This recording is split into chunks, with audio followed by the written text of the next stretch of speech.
Assalamualaikum warahmatullahi wabarakatuh. Baik anak-anak, alhamdulillah kita bertemu kembali pada pertemuan kali ini, yakni di pelajaran SKI kelas 4. Nah, seperti biasa ya, sebelum kita memulai pelajaran, kita berdoa bersama terlebih dahulu dengan tujuan agar apa yang kita pelajari nanti bisa bermanfaat bagi diri sendiri dan orang lain. Berdoa dimulai. Selesai, amin. Nah, oke. Sebelum memulai pelajaran, Ibu mau mengabsen terlebih dahulu. Siapa hari ini yang tidak masuk? Alhamdulillah masuk semua. Nah, sebelum kita mengetahui apa yang akan kita pelajari, Ibu akan mengenalkan terlebih dahulu kepada kalian tentang tujuan pelajaran kali ini. Nah, yang akan kita bahas kali ini yaitu tentang dakwah Nabi Muhammad secara terang-terangan dan sembunyi-sembunyi. Apa sih tujuan kita mempelajari ini? Nah, tujuannya yaitu agar peserta didik mampu menyebutkan pengertian dari dakwah secara terang-terangan dan juga peserta didik mampu menyebutkan dakwah secara sembunyi-sembunyi. Nah, di sini Ibu sudah menyiapkan sebuah PowerPoint di mana di dalam PowerPoint ini sudah lengkap, lebih simple. Nah, di sini sudah terdapat poin-poin penting terkait dakwah Nabi Muhammad SAW. Nah, di sini apa yang akan kita bahas? Yang pertama, kita akan membahas kapan Nabi Muhammad itu mulai berdakwah. Nah, yang kedua, kita akan membahas apa yang dihadapi Nabi Muhammad ketika berdakwah. Dan yang ketiga, itu strategi apa yang dilakukan oleh Nabi Muhammad ketika berdakwah. Nah, kapan? Yang pertama tadi kan kapan Nabi Muhammad mulai berdakwah? Nah, di sini setelah turun wahyu yang kedua yaitu surah Al-Mudaththir ayat 1 sampai 7, Nabi Muhammad SAW mulai berdakwah kepada umat manusia. Jadi Nabi itu berdakwah dimulainya ketika Nabi mendapatkan wahyu yang kedua, dan ini sudah tertera pada surah Al-Mudaththir ayat 1 sampai 7. Nah, kalian bisa melihat sendiri nanti ya ketika kalian sudah pulang seperti apa sih bunyi surat Al-Mudaththir ayat 1 sampai 7. Nah, disitulah menerangkan tentang Nabi pertama kali berdakwah.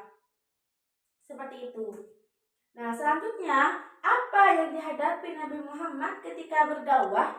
Nah, apa saja? Nabi Muhammad pada saat itu menghadapi masyarakat Arab yang belum mempercayai kebenaran, sehingga tidak mudah bagi masyarakat Arab untuk beriman kepada Allah. Memang ya anak-anak, berdakwah itu artinya apa? Menyebarkan Islam. Ya, tujuan berdakwah itu apa? Nah, tujuan Nabi Muhammad berdakwah yaitu ingin membenarkan keyakinan mereka-mereka yang menyembah berhala, yang menyembah batu, yang menyembah matahari dan lain-lainnya. Jadi tujuan Nabi Muhammad itu ingin membenarkan mereka ke jalan yang lebih lurus, jalan yang lebih benar.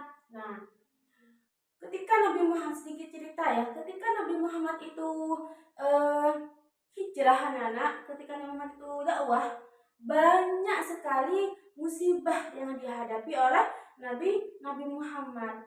Nabi Muhammad ini ketika berdakwah pernah juga dilempar-lempar batu. Nabi Muhammad pernah juga diolok-olokin. Pokoknya banyak banget rintangan yang dihadapi oleh Nabi Muhammad ketika berdakwah, ketika menyiarkan agama Islam. Tapi Nabi Muhammad tidak menyerah. Nah, Nabi Muhammad ini tetap berkukuh untuk menyebarkan agama Islam kepada mereka yang bukan agama Islam. Nah, gitu. Dan salah satunya yang dihadapi Nabi Muhammad itu bertemu dengan dengan masyarakat yang sangat tidak percaya dengan Islam. Dan itu sangat memberatkan Nabi Muhammad. Memberatkan. Sama halnya Nabi Muhammad itu merasa ini sangat tidak mudah untuk mempercayai mereka yang sangat tidak percaya kepada keyakinan Allah, itu sangat tidak mudah. Nah, jadi memang butuh pengorbanan dan perjuangan yang sangat besar agar mereka yang tidak beragama Islam ikut serta keyakinan Nabi Muhammad. Jadi perjuangan Nabi Muhammad itu sangat besar, anak-anak. Nah, selanjutnya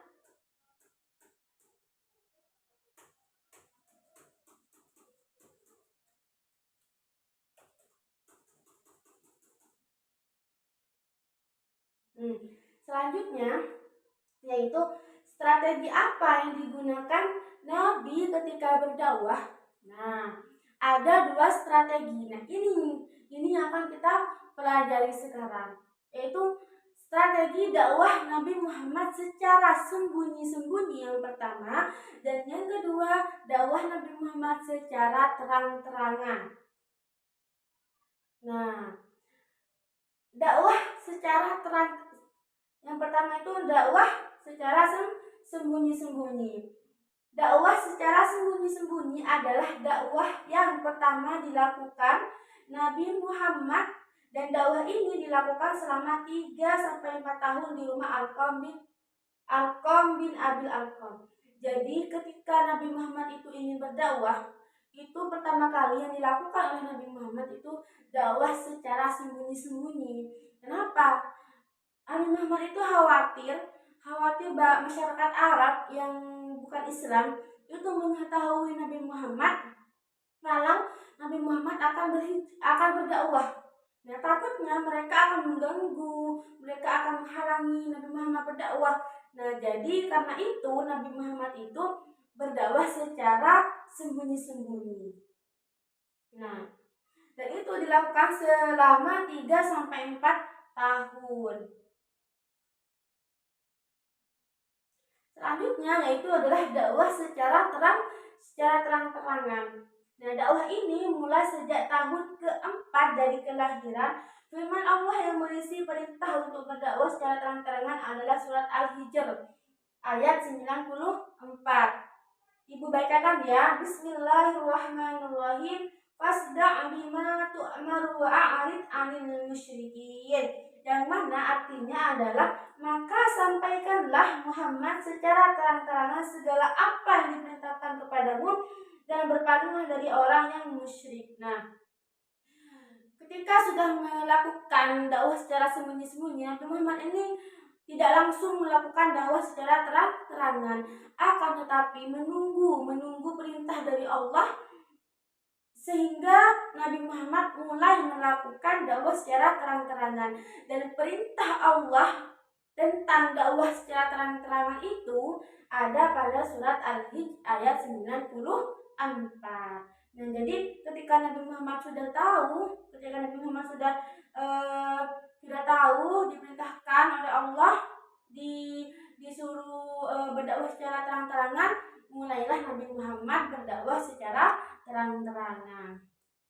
Nah, lebih lengkapnya, tak lagi ibu kasih kalian sebuah video yang mana di dalam video tersebut berisi tentang sedikit cerita ya tentang dakwah Nabi secara sembunyi-sembunyi dan dakwah Nabi secara terang-terangan. Nah, tapi sebenarnya kalian harus memerhatikan video tersebut dengan sungguh-sungguh. Karena apa? Karena nanti setelah penampilan video ditampilkan, ibu mau kalian untuk berbentuk kelompok ya, beberapa kelompok, dan nanti kalian tugasnya adalah menyimpulkan apa yang ada di dalam video tadi. Oke? Jadi Bu Guru minta tolong kalian harus menyimaknya dengan sungguh-sungguh ya, karena nanti biar kalian tahu apa yang akan ditanyakan oleh ibu. Oke. Ntar lagi ibu tampilkan ya. Rasulullah SAW bersifat sirriyah, yaitu sembunyi-sembunyi. Berlangsung selama 3 tahun pertama dakwah beliau SAW. Hal tersebut mengingat kedudukan Rasulullah SAW yang masih lemah. Ditambah kandungan dakwah beliau yang sangat bertolak belakang dengan keyakinan prinsip masyarakatnya yang penuh dengan nilai-nilai kesyirikan. Lapisan masyarakat yang paling pertama beliau serukan ajaran Islam tentu saja adalah keluarga dan kenalan dekat beliau. Itu pun beliau pilih hanya kepada mereka yang ada tanda-tanda kebaikan pada dirinya. Usaha beliau tidak sia-sia. Pada hari-hari pertama dakwahnya, terkumpul sejumlah orang yang menerima dakwahnya dengan penuh keyakinan dan penghormatan terhadap Rasulullah SAW. Mereka lah yang dalam sejarah Islam dikenal sebagai as-sabiqun al-awwalun, yaitu generasi pertama yang menerima Islam. Orang terdepan dari kelompok ini adalah istri beliau sendiri, Ummul Mukminin, yakni Khadijah binti Khuwailid. Kemudian budak beliau SAW, yaitu Zaid bin Haritsah. Lalu sepupu beliau SAW, yaitu Ali bin Abi Thalib radhiyallahu anhu, yang saat itu masih belia dan dirawat oleh Rasulullah. Kemudian sahabat dekat beliau, yaitu Abu Bakar As-Siddiq radhiyallahu anhu. Abu Bakar As-Siddiq radhiyallahu anhu setelah masuk Islam, beliau langsung turut serta berdakwah. Lewat usaha beliau, ditambah perangannya yang terpuji serta kedudukannya yang terhormat di tengah masyarakat, dakwahnya cepat memberikan hasil. Tak berapa lama, tercatatlah sejumlah orang yang masuk Islam lewat beliau. Di antaranya, Utsman bin Affan, Zubair bin Awam, Abdurrahman bin Auf, Sa'ad bin Abi Waqqas, Talhah bin Ubaidillah radhiyallahu anhum. Mereka juga digolongkan sebagai generasi pertama dari kalangan para sahabat dan yang banyak berperan dalam dakwah Rasulullah SAW berikutnya. Kemudian satu demi satu masyarakat Quraisy masuk Islam, seperti Bilal bin Rabah, Abu Ubaidah Amir bin Jarrah, Abu Salamah bin Abdul Al-Asad, Arqam bin Abi Arqam, Utsman bin Mas'un, Fatimah binti Khattab, yakni saudara perempuan Umar bin Khattab. Kemudian Khabbab bin Arat, Abdullah bin Mas'un dan lainnya. Mereka semua masuk Islam secara sembunyi-sembunyi, karena Rasulullah SAW menyampaikan dakwahnya secara individu dan rahasia. Sementara itu, wahyu terus diturunkan, umumnya pendek-pendek, namun memiliki tekanan kuat untuk membersihkan hati dari berbagai kotoran duniawi. Sangat sesuai dengan kondisi saat itu yang menuntut kelembutan hati dan jiwa. Selain itu, wahyu yang turun banyak menggambarkan tentang surga dan neraka, hingga seakan-akan terpampang di hadapan mata. Hal mana dapat menimbulkan kerinduan seseorang terhadap surga dan ketakutannya terhadap neraka. Sedikit demi sedikit, lahirlah ikatan hati yang kuat di antara mereka. Kemudian, lahirlah rasa ukhuwah dan tolong-menolong sehingga semakin mengokohkan keimanan mereka. Ritual yang sejak awal mereka lakukan adalah ibadah sholat. Namun, waktu itu sholat 5 waktu belum ditetapkan. Yang mereka lakukan adalah sholat 2 rakaat setiap pagi dan petang, sebagaimana firman Allah Subhanahu wa Ta'ala. Dan bertasbihlah seraya memuji Tuhanmu pada waktu petang dan pagi. Quran Surah Al-Mu'min ayat 55. Hal itu pun tetap mereka lakukan secara sembunyi-sembunyi agar tidak diketahui oleh masyarakat. Meskipun dakwah tetap dilakukan secara sembunyi-sembunyi, namun lambat laun, akhirnya berita tersebut sampai juga ke telinga orang-orang kafir Quraisy. Pada awalnya, mereka tidak terlalu menghiraukannya. Mereka menganggap apa yang dilakukan Rasulullah SAW tak berbeda dengan apa yang dilakukan oleh beberapa orang sebelumnya, yang sekedar ingin menghidupkan nilai keberagamaan. Akan tetapi, lama-kelamaan kekhawatiran tersebut muncul juga. Setelah pengaruh Rasulullah SAW kian lama kian kuat dan meluas, mulailah mereka memperhatikan dan mengawasi dakwah Rasulullah SAW. Wallahu a'lam bishawab. Rasulullah adalah Abu Lahab, paman beliau sendiri. Hinaan dan fitnah harus diterima oleh Nabi Muhammad di awal masa dakwah. Nabi Muhammad SAW telah memiliki kurang lebih 45 orang pengikut sampai saat ini, yang dikenal dengan sebutan as-sabiqun al-awwalun. Namun tidak sedikit dari mereka yang menyembunyikan keislamannya. Tujuannya sebagai perlindungan dari serangan kaum musyrikin yang mulai terusik dengan dakwah Islam. Kemudian turunlah perintah dari Allah Subhanahu wa Ta'ala kepada Nabi Muhammad untuk menampakkan dakwahnya, sebagaimana yang disebutkan dalam Al-Quran, surat Al-Hijr ayat 94. Maka sampaikanlah olehmu secara terang-terangan segala apa yang diperintahkan kepadamu dan berpalinglah dari orang-orang yang musyrik.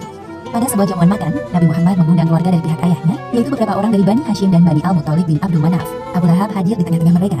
Assalamualaikum warahmatullahi wabarakatuh. Wahai keluarga dari ayahku, kakekku, serta keturunan Bani Hashim dan Bani Al-Muttalib bin Abdul Manaf. Seperti kabar yang telah kalian dengar, bahwasanya Allah Subhanahu wa Ta'ala telah memilihku menjadi seorang rasul dan nabi terakhir di muka bumi ini. Aku diutus kepada kalian semua, kaum yang hidup sezaman denganku dan keturunannya, untuk berdikar dengan agama Islam yang esa, hanya menyembah kepada satu Tuhan, yaitu Allah Subhanahu wa Ta'ala, tanpa ada perantara berhala-berhala atau Hai Muhammad, berhentilah. Aku bosan mendengar ocehanmu itu.